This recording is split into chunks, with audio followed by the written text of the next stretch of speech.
Okay, Donnie, it is 3:00. All right. I'd like to call the council meeting to order. Can I have roll call? Yes, Commissioner Donnie Carter, Here. Commissioner Nina Forsyth, Here. Commissioner Kevin Grove, Here. Commissioner Adam Ritchie, Here. and Mayor Robert Flanagan is absent.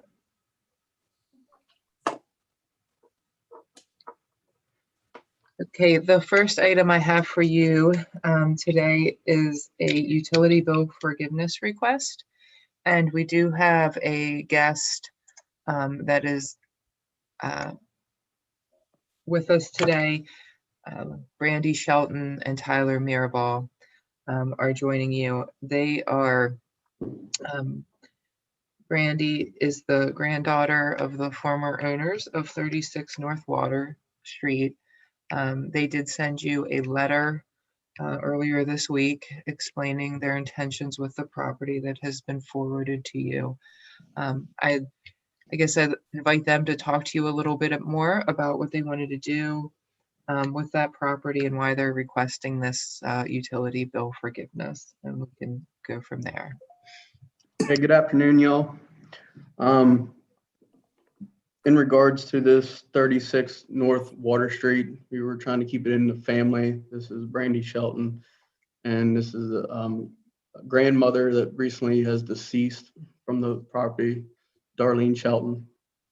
And what we plan on doing with the property is demolition of the house and keeping the property and building onto a new structure, new house, new household, our family household if possible, and going from there.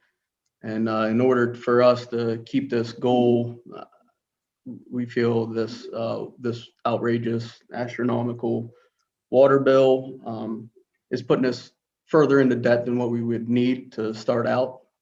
So that's where we currently stand in the situation. So a question that was posed to me is, how did the water bill get so high? And they had that property had a significant leak, and it all happened more or less within 1 quarter. So our billings, because we only read meters quarterly, it happened between meter readings when that leak occurred. And that's why it was able to get so high. And it's our understanding that it was a leak in the basement that mostly just ran out the back door into the woods behind the house. So I'd be happy to answer any questions the mayor and council have. We do have some precedent for doing some utility bill forgiveness with the Community Development Special Fund, if that helps facilitate removal of blight or redevelopment, but in very unique circumstances and only with approval of the mayor and council. Elaine and I met with Brandy and Tyler and Letitia last week, and I was proposing a modest reduction that, of course, you would still need to consider of the utility bill, and they didn't feel that that was sufficient. And so I told them that I didn't feel comfortable presenting anything greater than that, but they were more than able to come and appeal directly to you. So let me go back to sharing my screen, and I can bring up the utility bill and what the outstanding balance is. What is our policy? You did mention that you assume a lot of it ran out the back door and not really into the sewer. What is our policy as far as that goes in the past?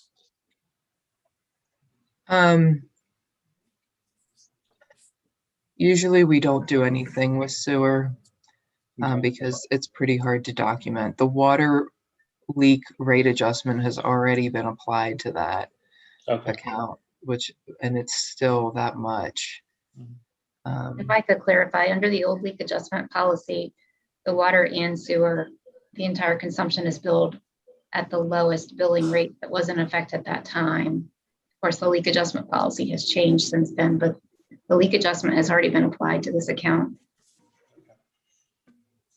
Thank you, Elaine. How much of adjustment was that? I'll have to look back in the account history to see.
That was before our new billing systems. You have to bear with me till I get back to the old system.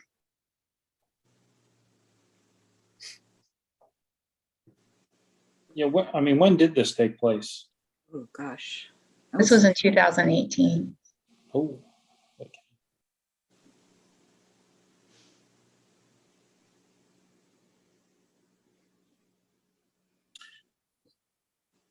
Now, Elaine, is the penalty that's on there the accumulated penalty, or is that just for a certain quarter?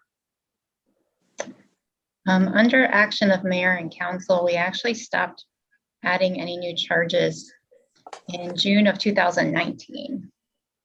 So Okay. there have been previous penalties. I apologize. Getting into the old system is a little slower. Yeah, that's okay.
It was $12,786.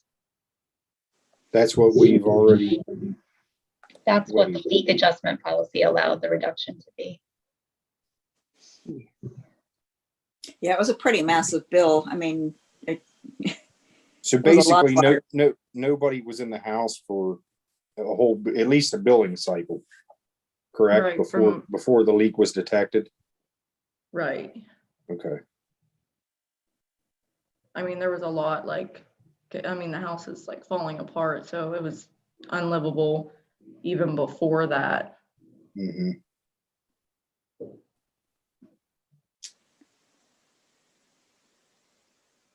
And so my understanding is that I thought the bill was like 18,000, but here it says 19,000, almost 19,500. And we offered 8,000, a reduction of 8,000, but 10,000 is still too much. I mean, yeah, for what we're trying to, do, it's just, I mean, it's just a bill that we don't think that we could take over with just trying to pay off something. Like it's, we still have to tear down the house, and I know there's Frostburg regulations for certain things that I think we'd have to put on the property, like the, I think we were told about the water and sprinkler system. For new, new. So we heard that could run at least 10,000 as well. It's kind of pricey. Yeah, so we still have to take down the house, possibly like landscape it a little, flatten it out. We'd have to put those in there. And I mean, yeah, it's just a lot to try and, we could possibly buy another land for something around those prices. And I mean, it's not about the money, it's more of a sentimental thing. So that's why this is like pretty important to us. One of my questions might be, and Brandy, you might not know this, but maybe somebody in the meeting does, is if the house gets torn down, is the lot buildable? I know those lots down through there aren't very deep with the setbacks and stuff. Is it still something that's able to be done? I would assume just like how her house is sitting. I mean, it's just an older house, but I mean, it still has a basement underneath and on top. So if you were to, Like you're going to still leave the foundation there? Is that, or are you taking all that out? no, yeah, we'd take all that, especially if that's That for would like, be one of my concerns before you get too far into this. Maybe even check, because I mean, I think like building codes and stuff right now stipulate, you got to be 25 feet off the road, so far off the back of the lot. You might want to look into that. Well, the Before we house get- sits directly on the road. So Now it does, yeah, but when you tear it down, you got to follow the new codes. Thank- we're not aware of the new codes, but we were gonna back the property up a little bit. That way we have a driveway and front yard. Yeah, that's my question though. Is the lot deep enough to do that? That's I don't know how big that lot is offhand. I'm not there's- sure of that either. There's definitely a backyard to it, and then you get to rocks. It's Yeah. like a hillside and rocks off of the nursing home. It's a 55 by 45 lot, Donnie, Okay. and I think it's C3. So am I correct in that, LJ? That it's C3 there? Or maybe it's, but because it's a lot of record, there are processes in place that even if we could do some variances because it's a lot that predates our zoning ordinance. And Okay. it's Yeah, I just wouldn't want them to get too far into it and then Sure. realize that, oh, we can't do what we want Yeah. to do anyway. And LJ would be happy to sit down with them and, look at the setbacks and everything and see what kind of how, what size house they could fit where on the lot. Do you guys have a timeline for demolition? No, we don't have a timeline, but we've been looking into properties, more so a modular home. We would build a basement and then a modular home onto it. That's one of the more cheaper alternatives that we have for now in regards to defending this water bill that we're trying to get rid of. It's all kind of based on this 19,000, 20,000 into this bill.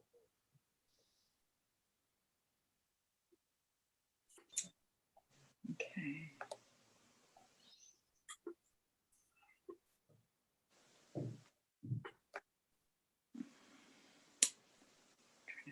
Liz, you said most of the water just ran out of I mean, it didn't even hit the sewer. That's my understanding. Okay. I think the water guys who checked out the property did that. they saw it when it was leaking, and they saw the water just pouring out the back. Okay. What if we Yeah. just got rid of the sewer part of the bill? That's what I was thinking too. One of my other concerns, and not that I doubt that Tyler and Brandy plan on living there, would be though, if we do something, that there's something tied in that, you know, they can't just flip this house. Like they've got to live in it for 5 years or something if we're going to do this, or the money would have to get paid back, because we have done a couple things similar to this in the past where things were supposed to happen on lots and they never happened. Mm-hmm. And then, you know, we had nothing to stand on. So This is more of like a family sentimental Yeah, thing. I mean, yeah, I'm and- definitely not trying to get rid of it, but I mean, of course I understand, and I'm, you know, yeah, it's not, yeah, Mhm. but I don't plan on doing that, so. sure, yeah, I wouldn't expect you to either. I mean, I know your family's lived there forever. So. So if I may ask Brandy and Tyler, are you wanting to have the entire bill waived, or is there a certain portion that you would be willing to pay on it?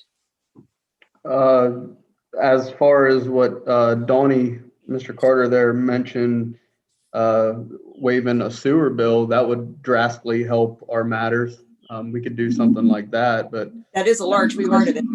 Yeah, of course, we would love to not have it, because I mean, it was a shock for me to even get this bill. I mean, I always wanted to, you know, try and keep this in the family, but with my Nana, passing, like, it was just really unexpected. And I mean, I've been trying to pay up on the taxes and get that taken care of. Right, yeah. So and then when they were like, hold on, are you gonna pay some other bills? And I was like, oh my gosh. And then when I got this bill, it was just like, I mean, and I already feel so bad that I like didn't know anything about this. So we just feel so far behind right now. And we're Sure. trying to get up to good matters and taxes. We didn't know going into this, and until she was deceased, that we would have all these taxes, all these fees. And is the property even worth $19,000? I don't believe. Yeah, if my calculations are right, that would knock it down from 19,400 to about 6,197. Would that be something that would be acceptable to you? That's feasible, yes. I'm comfortable with that. Yeah. I mean, as long as they understand that they, you you guys got to do your part too, though. I mean, that's, so there's going to have to be something there where, there's got to be some kind of progress, within, like Donnie said, a certain amount of time. And, as long as you guys are planning on living there,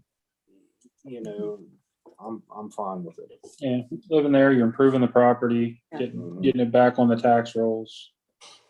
yeah, I mean, we have a son, so we're just trying to, you know, get a family home and just live there and keep it in the Shelton name. Honestly, just, yeah, it's a. You got a legacy there. So as a commissioner of water, I just wanted to, I mean, I would love to just kind of say, sure, we'll waive it, no problem. But just to be clear that the expense to pump the water over the hill and treat it at the filtration plant, and that has already been paid out by the city, so it's not like it's just free water.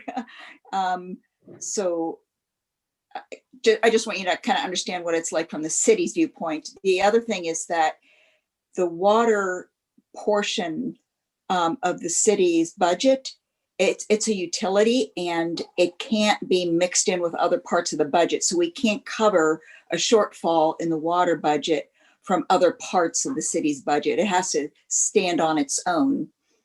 So just to, just so you understand a little bit of where the city's coming from. Right.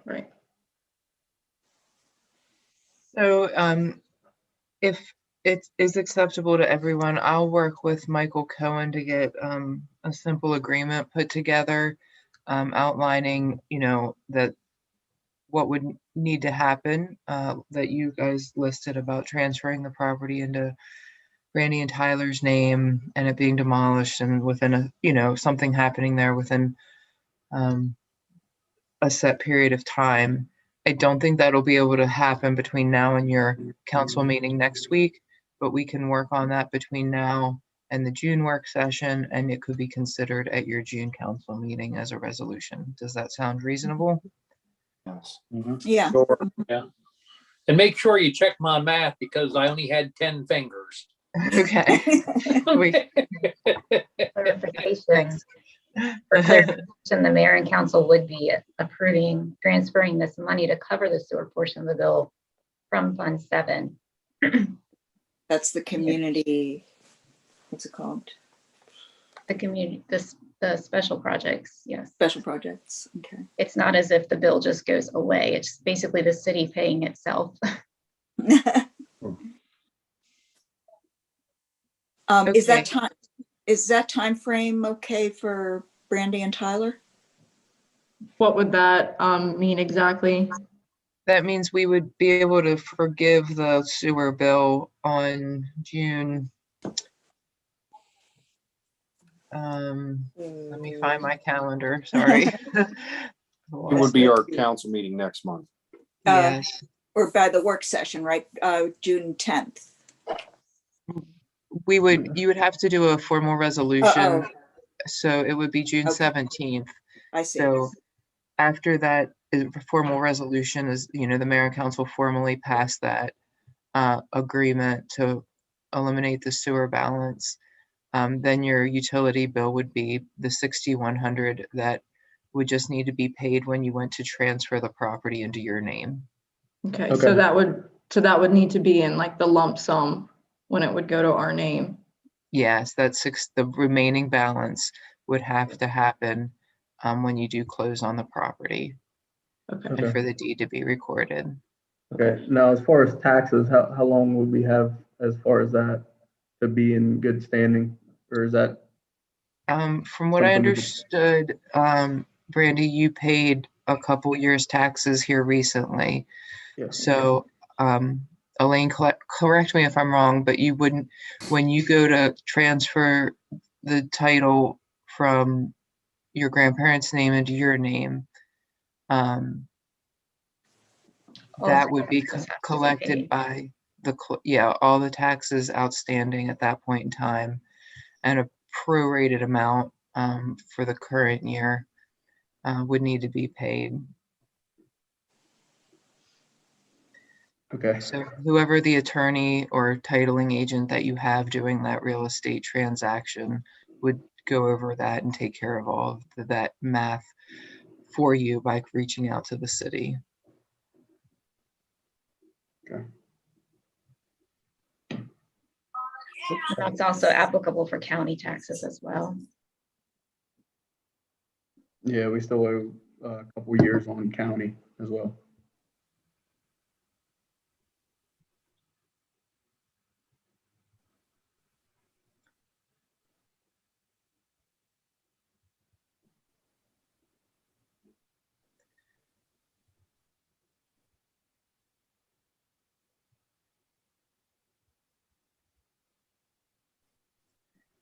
Okay, does anyone have any more questions at this time? Tyler and Brandy, if you have questions for me offline or Elaine, we'll be happy to answer them Okay, via email or phone. yeah, that's perfect. Yeah, I keep in contact with you that way.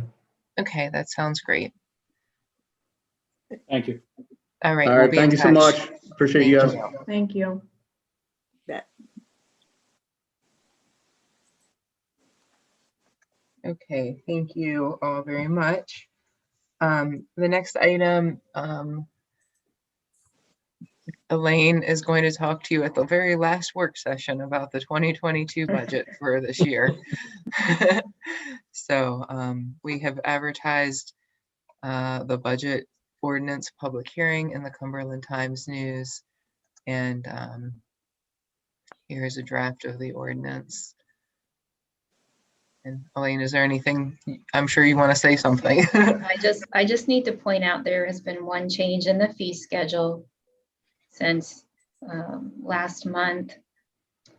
We did realize that day camp fees have never been included in the schedule of municipal fees. So on the bottom of page 9, we have included the day camp fees as part of the fee schedule. And this is also a change from last year. There's a slight increase in the fees. So in addition to pointing out next week at the council meeting that there's been a change in the fee schedule, we will also be presenting a resolution to make an amendment to the current year fee schedule, because day camp will start before the conclusion of the current fiscal year. So just for the record, we need to state what the day camp fees are. But there have been no other changes at this time to the budget that will be presented at the public hearing next week. Now, as we've talked about, we will definitely have budget amendments next year because the impact of the stimulus is still being discovered. And so we will have those issues to deal with at a later time next year. But as far as any other changes to the current budget ordinance, I have none others to present. Next month, I do anticipate presenting budget amendments for the current year because we've had several things happen. Even though we did some budget amendments back in December, we will have several more to present to you for your consideration in June.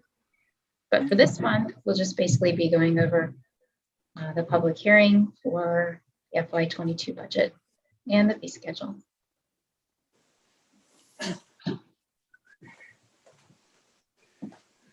Thank you, Elaine. So You're she welcome. covered items 3.2 and 3.3. So now we're on to item 3.4, which is phase 9C, request to award contract and a limited notice to proceed for Braddock Construction for the latest CSO project. And we have Laura Michael to explain that request. Thank you.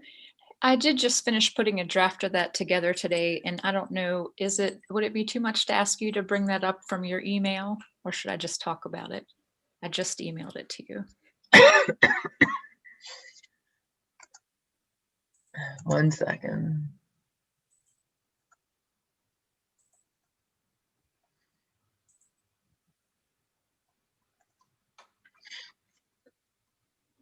Okay.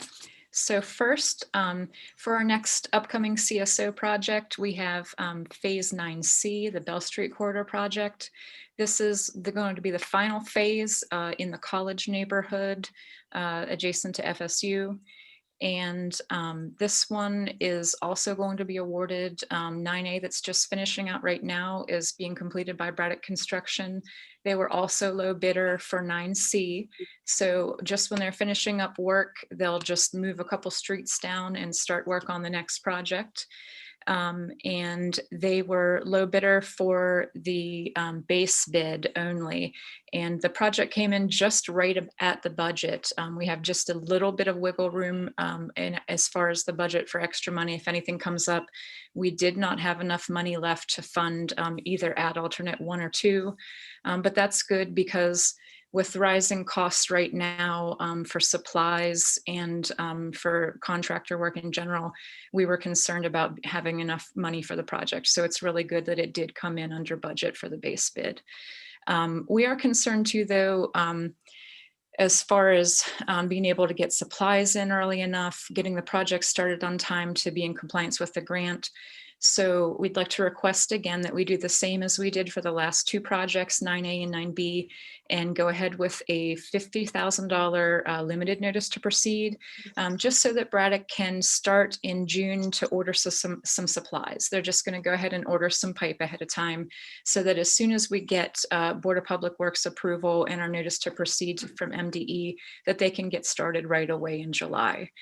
So we'll present a limited notice to proceed for approval at the council meeting. And then also attached was the resolution to award the project to Braddock. in the amount of their base bid, which was for $1,267,535. That does leave just a little bit of money in the budget for any incidentals, not enough for any ad alternates, as I said. So those will both be presented for approval at the council meeting. Were there any questions about either of those? Yep, sounds good. The pipe concern is something that everyone's facing right now. And I mean, our own water department, any plastic pipe is like weeks, if not months out. So although this isn't the ideal situation, I think it's in the best interest of the city to be able to get moving on this as soon as possible. So thank you, Laura.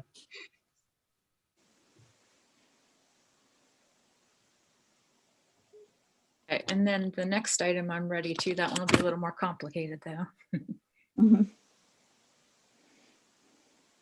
Okay, oh, the MSEC, I'm ready for that if you guys don't have any more questions on the CSO items. Okay, thank you. So for our EV, I think everyone's gotten a chance to see the new police Chevy Bolt EV cruiser.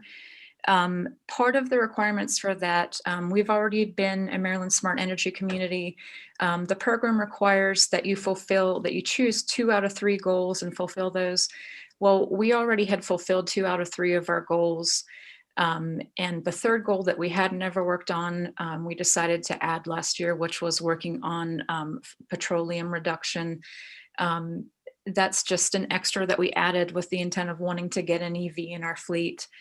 So that requires that we come up with maintaining our fleet data, having a database, coming up with a baseline year of data for our fuel consumption and the efficiency of our vehicles. They want us to do things such as trying to convert more diesel vehicles to regular vehicles, or converting more traditional petroleum vehicles to EVs, that sort of thing. Even just retiring, for example, the EV required that we retired 1 old police fleet vehicle and replaced that with the EV, which was done already. So those are some of the things. There's actually several requirements. So this is a bit of a lengthy policy. It's just made based on what the MSEC policy was. I'm going to separate out some of this by next week and make this long, lengthy stuff just part of an attachment to the resolution. So I apologize, it will appear a little bit different next week, just to make the long, lengthy verbiage part of the attachment.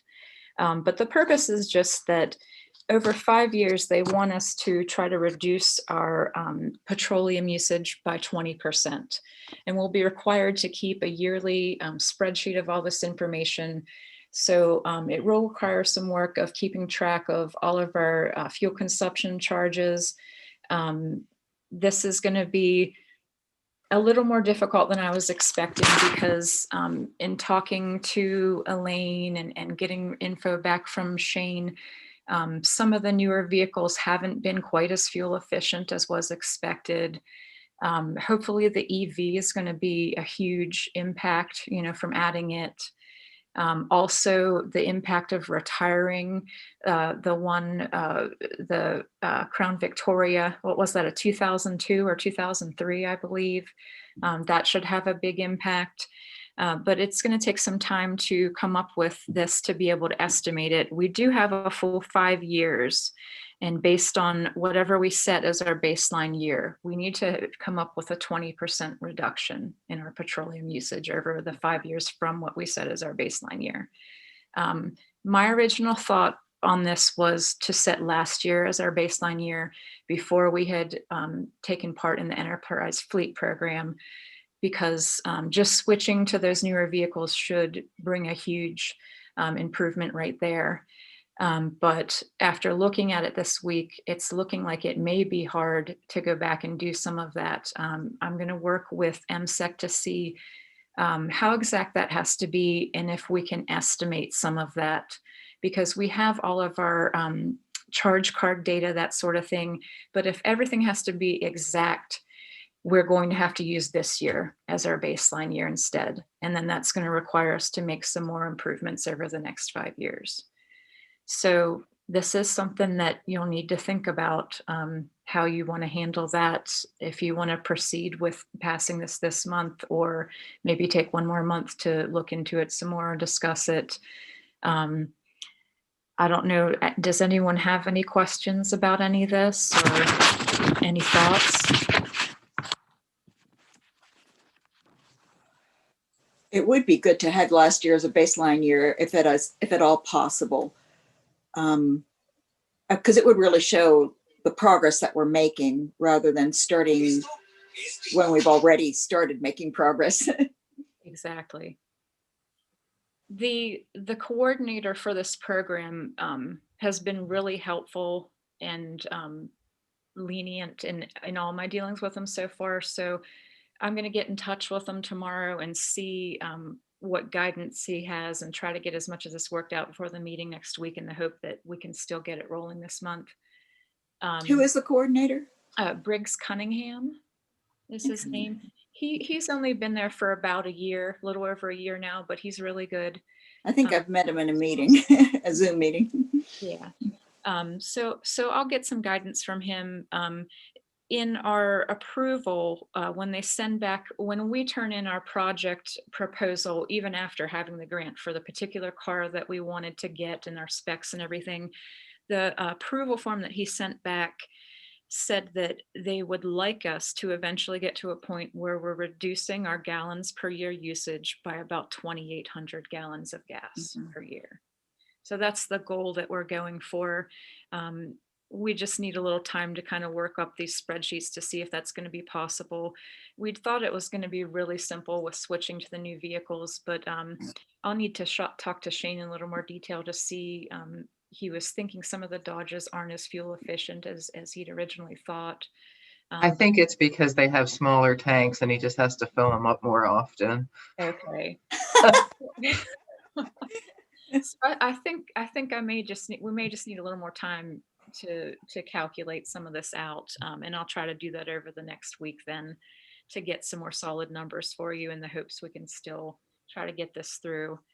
But I'll also check with Briggs, because in the projects in the past, it's more about keeping the record of what you're doing and that you're still making progress toward the goal, not that you're being held to it as much as making progress and strides toward meeting the goals. And there are own goals that we set for the program too.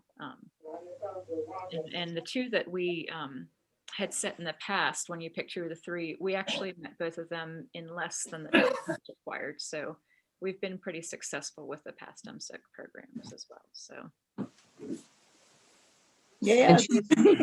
Chief Costello is ready to switch over to a full EV fleet, so you'll be able to do that. Well, that would make this very easy.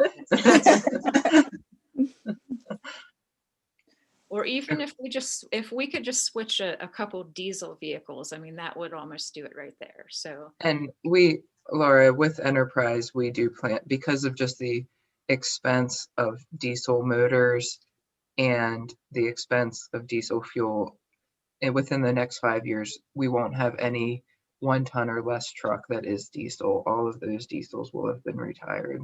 Okay.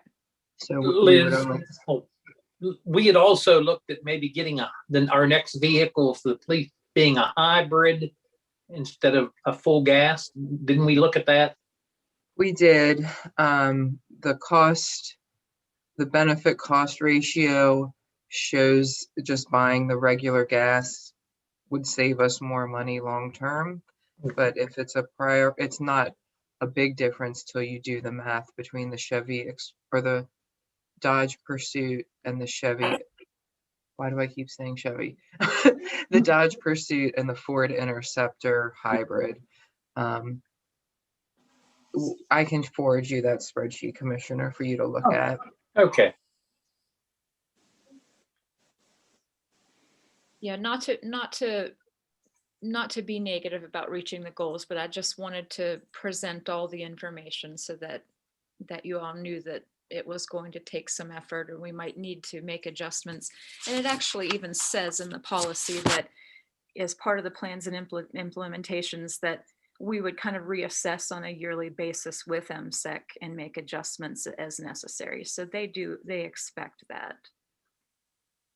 There may be a lot of adjustments in this year because of the various shortages that are occurring in the auto sector. Mhm. Mhm. Okay, thank you very And much. consequent price rises. Thanks. Yeah. Okay, next on the agenda is, I just wanted to give you an update on the Municipal Center. We are fully moved into our new building. So City Hall operations are fully functional, as is the police department. The parking lot is open for public use to come here and do city business. That got paved and striped last week, so that's fully open. This Saturday will be the indoor yard sale to dispose of the used office furniture, miscellaneous office equipment, and some of those unique finds that were unearthed from the basement or upstairs there. So some collectibles for those that are interested. So I'll be there at 8 a.m. Saturday. And we have had a lot of questions about a community open house. We will have one. We definitely want to invite the community in and show them around their new building. But we'd like to wait until everything is complete. I'm sure most people have noticed that there's these big ugly green walls outside still. They're supposed to get a sleek aluminum panel on them that have been ordered, and I would expect them to be installed within the next month or so. And there's a few other odds and ends that need to be wrapped up. So I'd say late June or sometime in July, we'll be able to have that community open house. But council meeting next week will be held in person at this building. So you come in off of the Broadway entrance and the meeting room is straight ahead. Any questions on anything here? I think everyone's very happy in terms of staff to be here. And it's just very comfortable space to be in.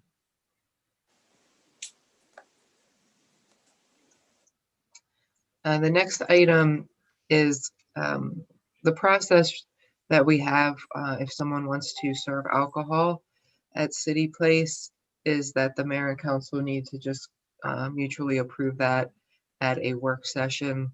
So we do have an event coming up by Kimberly Swalger. She expects to serve alcohol, not sell it, and there's going to be 80 people in attendance. I'm just looking for, it's a wedding reception, 85 people, sorry. So if there's any questions on that, otherwise I'd just like for your consensus that I can go ahead and approve this. Sure, that's fine. Fine with me. I'm good with it. Okay, thank you very much. And then next month, because we were virtual this month and the mayor was not able to join us, there are a few items that have been delayed to next month. One is the City Place Broadway parking lot discussion. I did reach out to those property owners. That was discussed a few months back, and got some feedback, and I think some of the commissioners got feedback as well. So next month when we're meeting in person and can sit around a table, I think it'd be best to have that discussion then. And then also several months ago, I brought up a discussion about what you wanted to do for the format of your June 2022 election, and if you wanted to consider a mail-in election option. So be prepared, please, to discuss that as well. And then Elaine, of course, will have budget amendments for the current fiscal year. So that is all I have for you this afternoon. If the mayor or if the council have anything else that they'd like to discuss, we're here for you. Anyone? I don't have anything else. All right, okay, a motion to adjourn? Second. I move we adjourn. All right. Okay, see y'all next week.